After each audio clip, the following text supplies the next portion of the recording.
नमस्कार, मैं senior consultant gynaecologist doctor Preeti Vijay, practising in Kolkata, heal care super speciality.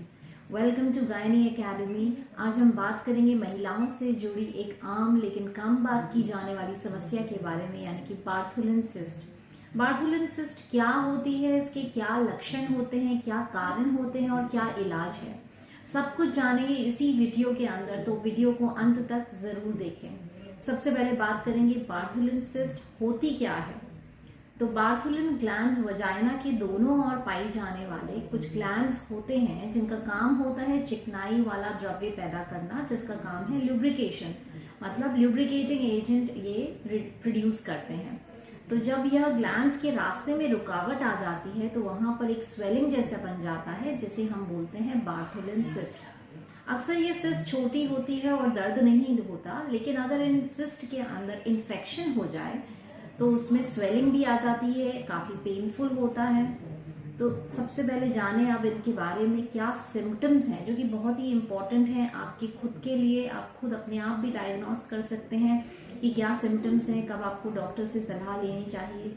तो अगर सिस्ट छोटा होता है तो इसका कोई लक्षण महसूस नहीं होता, लेकिन अगर सिस्ट में इन्फेक्शन हो जाता है तो कई सारे लक्षण दिखाई पड़ते हैं, जैसे कि स्वेलिंग हो जाना, वजाइना के दोनों तरफ भी हो सकता है, सिंगल ग्लैंड के अंदर भी इन्फेक्शन हो सकता है तो दर्द होता है, स्वेलिंग हो जाता है, उठने बैठने के अंदर तकलीफ होती है, वॉकिंग में तकलीफ होती है, कई बार फीवर आ जाता है।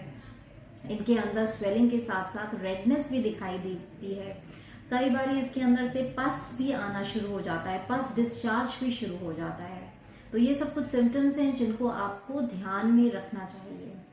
अब बात करते हैं इसके कारण क्या होते हैं। बार्थुलिन सिस्ट होने के कारण क्या है। बार्थुलिन सिस्ट जो है कई कारण से हो सकती है। सबसे जो कॉमन कॉज है वो होता है बैक्टीरियल इन्फेक्शन, इन्फेक्शन के कारण हो सकती है।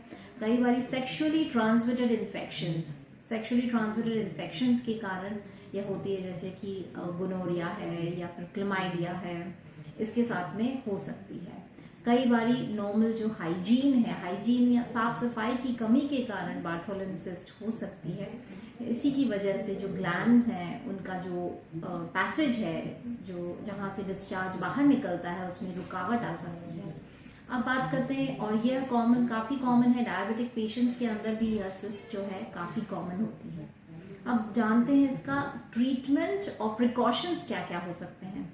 अधिकतर मामलों में जो सिस्ट है उसमें अगर दर्द नहीं हो रहा होता तो इलाज की ज़रूरत नहीं होती, लेकिन अगर दर्द हो रहा है यानी कि इन्फेक्शन हो गया है तो इसके लिए कई सारे उपाय किए जा सकते हैं। सिड्स बाथ है, जिसमें गर्म पानी के अंदर, ल्यूकवार्म वाटर के अंदर आपको बीटाडीन लोशन के साथ आपको कुछ देर बैठना होता है। इसमें एंटीबायोटिक्स दिए जाते हैं आपके डॉक्टर के द्वारा, पेन किलर दिए जाते हैं। अगर ये सिस्ट बार बार हो रही है तो फिर सर्जरी की तरफ भी जाना पड़ता है। कई बार बहुत बड़ी है तो फिर भी सर्जरी के पास जाना पड़ता है, मार्सुपिलाइजेशन करना पड़ता है ताकि फिर से यह सिस्ट नहीं बने। प्रिवेंशन के क्या क्या तरीके हैं, कैसे इनसे बचा जा सकता है। एक तो वेरी मोस्ट कॉमन इम्पॉर्टेंट जो है वो है साफ सफाई का ध्यान रखना, हाइजीन मेंटेन करना, सेक्सुअल हाइजीन मेंटेन करना, सेफ सेक्सुअल प्रैक्टिसेस फॉलो करना। और कोई भी ऐसा सिम्टम्स अगर आपको दिखाई दे रहे हैं तो इनको इग्नोर ना करें, बल्कि अपने डॉक्टर के साथ, अपने गायनेकोलॉजिस्ट के साथ में ज़रूर संपर्क करें। तो फ्रेंड्स, उम्मीद है बार्थुलिन सिस्ट के बारे में आपको पूरी जानकारी मिल गई होगी। अगर आपको किसी भी तरह के इसी तरह से लक्षण दिखाई देते हैं तो तुरंत अपने डॉक्टर के साथ कांटेक्ट करें, उनसे कंसल्ट करें और प्रॉपर ट्रीटमेंट उनसे लें। वीडियो अगर आपको पसंद आया हो तो लाइक करें, शेयर करें और सब्सक्राइब करना नहीं भूलें। फिर मिलेंगे नई मेडिकल इन्फॉर्मेशन के साथ इस चैनल के अंदर, जब हम, क्योंकि हेल्थ से जुड़ी जो भी जानकारी है हम बहुत ही आसान भाषा में आपके पास लेके आते हैं। नमस्कार।